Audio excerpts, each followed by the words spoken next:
Thank you Jesus.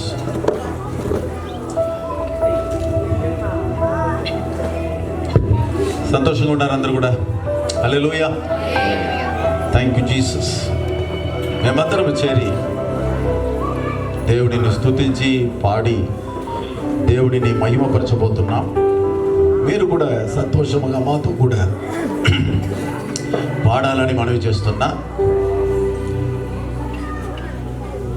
మీరు స్పెక్టేటర్స్గా ఉండవద్దండి, పార్టేకర్స్గా ఉండండి.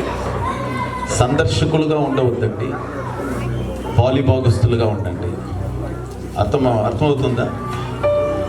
మీరు చూస్తూ ఉండవద్దండి, మాతో కూడా మీరు కూడా పాడండి. పాట తెలిస్తే దేవునికి స్తోత్రం. Thank you Jesus, glory to Jesus. మనము దేవుడిని స్తుతిద్దాం. 2025 సంవత్సరాల క్రితం దేవుడు పరలోకము నుండి భూమి మీదకి శరీరుడుగా, శరీరధారి అయి ఇమ్మానుయేలుగా, మనుష్య కుమారుడుగాను, దేవుని కుమారుడుగాను, అనగా అభిషిక్తుడుగా, క్రీస్తుగా, మెస్సయాగా ఈ భూమి మీదకి ఆయన వచ్చినందుకు మనం దేవునికి స్తోత్రం చెల్లిద్దాం. హల్లెలూయా, స్తోత్రం స్తోత్రం స్తోత్రం స్తోత్రం స్తోత్రం స్తోత్రం. అవును, అపోస్తలుడైన పౌలు అంటున్నాడు కొరింథీయులకు రాసిన పత్రికలో,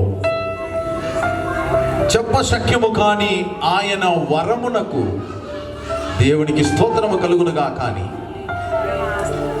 ఈ సమయమున మనము జీవము గల దేవుడు మనలను రక్షించడానికి మనుషుడుగా ఈ భూమి మీద ఆయన పుట్టాడు.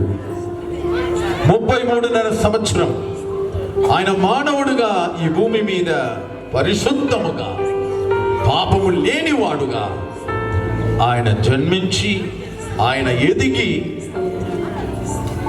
మనందరి కొరకు ప్రాణత్యాగముగా ప్రాయచిత్తము చేయడానికి